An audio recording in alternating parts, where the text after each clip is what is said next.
think that I just got more gay.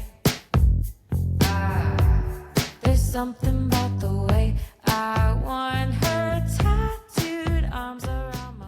Hello, everyone, and thank you for joining the very first episode of Sapphic Panic. I thought this could be just a little intro episode, not as long as they're going to be in the future, but just a sort of, where did I come from? Why do I talk so much about the Sapphic experience? Well, this is a Sapphic podcast where we're going to be exploring female adoration across the board and from the Sapphic lens. And if you're familiar with my content on social media at all, that is exactly what I do. So I thought it was about time to have just a longer form version of that. Hopefully speaking to these icons in our community, whether they be queer or not. And if not, we'll just hyperfixate on them. That's also fine. And before I dive any deeper on that, I do want to call out that little intro song was by a band called 76th Street. They're amazing. It was a song called Girl, which is the most relatable lesbian song I've ever heard in my life. So I was very lucky to be given the go-ahead to use that to represent my podcast. So a comment I get a lot on my videos is, what is Sapphic? What does that mean? It's certainly not a new term, but it kind of has recently just had like a resurgence, and I'm not mad at it. But let's talk about where it comes from. So Sapphic is derived from Sappho, who was a Greek female poet who lived in the 6th century, and she was known for writing poetry and songs that often included love between women. So essentially, she was the original lesbian simp, and we love that for her. She also came from the island of Lesbos, which is where we get the term lesbian. Damn, she had quite the impact on our community. The island of Lesbos actually does get a lot of lesbian visitors just because of that history.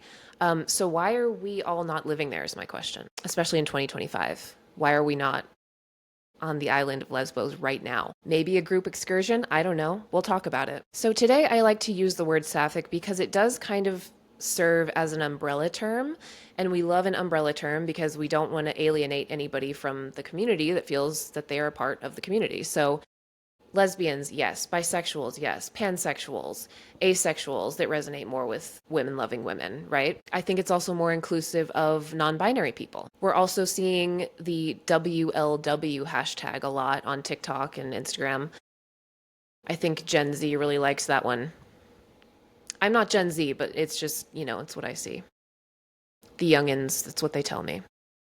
I'm an elder millennial. What do you want from me? WLW stands for women loving women. But going back to Sapphic, I almost jumped out of my chair the other day because I was rewatching Sex and the City. Don't judge me. Yes, the show has its issues. You watch it back as an adult because, I watched it kind of as a kid, which, should I have been doing that? Who's to say? But watching it as an adult now, you see the issues, but you also see how it was progressive. So there was a time when the character of Samantha was dating a woman, which was thrilling. And all of a sudden, Carrie Bradshaw uses the word Sapphic. So freaking Carrie Bradshaw was using it in 2001, and somehow we're still like, what's Sapphic again? So I love that we're bringing it back. And I love that Carrie Bradshaw sees us, So I really wanted to create a space for Sapphics to feel seen and heard and to share our collective experiences, which often stemmed from trying to find resonance within film and television and entertainment. And that could come from a story, a person, a fictional character. But if you were growing up anytime before, I would say like the 2010s, representation was scarce, which I will certainly dive into a lot on this podcast. But I want to talk about this idea of a strong female lead, because looking back at my queer awakenings, it was always about the strong female lead, whether they were actually queer or not, which typically they were not. Because without that overt sapphic and queer representation growing up, who did we gravitate toward? It was Lucy Lawless as Xena. It was Sigourney Weaver as Ellen Ripley. It was Gilliananderson as Dana Scully. So it was often these female characters that were somehow defying gender norms. The actresses and the characters that they were portraying were embracing what was considered back then to be masculine traits. And I don't mean the traits that are associated with toxic masculinity. I mean it as the yin and yang of it all. They were shattering what had become the norm of how women in entertainment were seen, which was through the male gaze. And it could have been the roles they were playing or just how they carried themselves. There was just something different there. So these are the women that I talk about. And we've certainly made progress. Today, Gen Z is spoiled. I mean, we walked so they could run. I'm not bitter about it. No, but seriously, I am thrilled because it's a joy to watch this generation have this level of representation. We have women who are genuinely just living their truth in the spotlight unapologetically in the way of Brandi Carlile, Kristen Stewart, Janelle Monáe, Renee Rapp, Chappell Roan, just to name a few. Also have been loving this sort of mass exodus of heteronormativity after TikTok was a thing. I mean, during the pandemic, all of these quote unquote late blooming lesbians that are like, men ain't shit. We have women like Sophia Bush and Glennon Doyle that were like, peace. Women are where it's at. I love that TikTok lesbians could serve as so many queer awakenings. It was a beautiful thing to witness. So because I posted a lot about queer awakenings, especially from being a young millennial, I get a lot of comments saying like, okay, so none of us have ever shared an original experience ever. And I love that because it's sort of, you look at people who are saying like, oh, being queer is a choice. No, if it was a choice, why did we all have a crush on Rachel Weisz in The Mummy?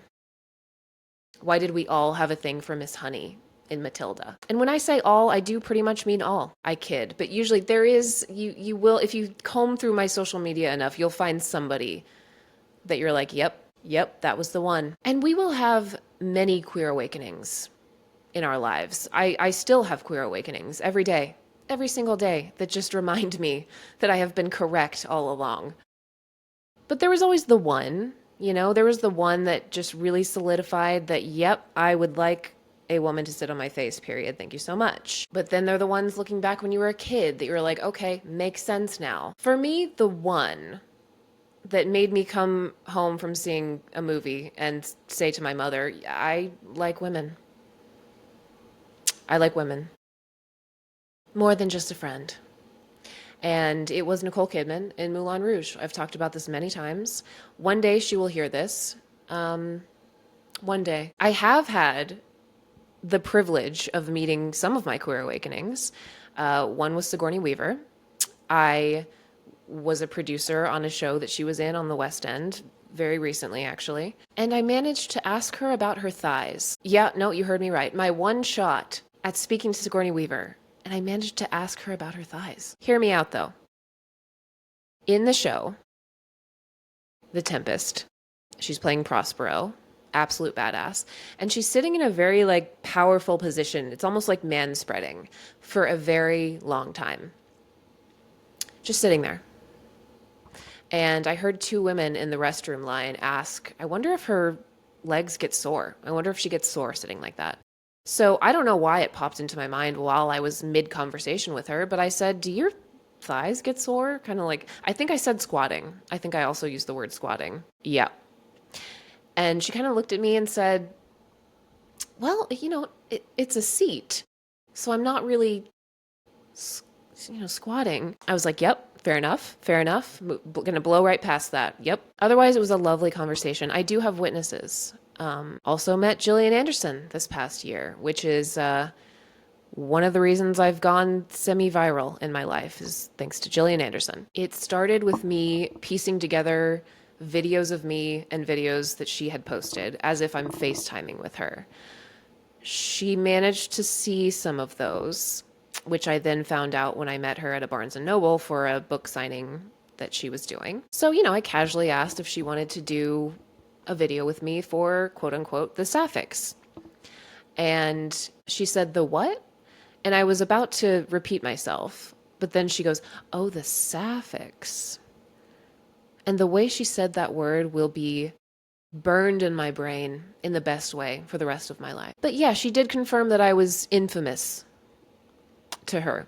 And she even named some of my videos. She called them out. My soul left my body. So I don't know how I'm ever going to be able to top that one, but we'll see. Stay along for the ride. So I love talking about strong and multifaceted women. I love championing them regardless of their sexual identity. I just love women. And this is what this podcast is. So if you ever have any suggestions of guests or topics or anything you want to hear about, my Sapphic door is open. That sounded weird, but you know what I meant. On that note, thank you for joining. I'll see you next time. I think that I just got more gay. There's something about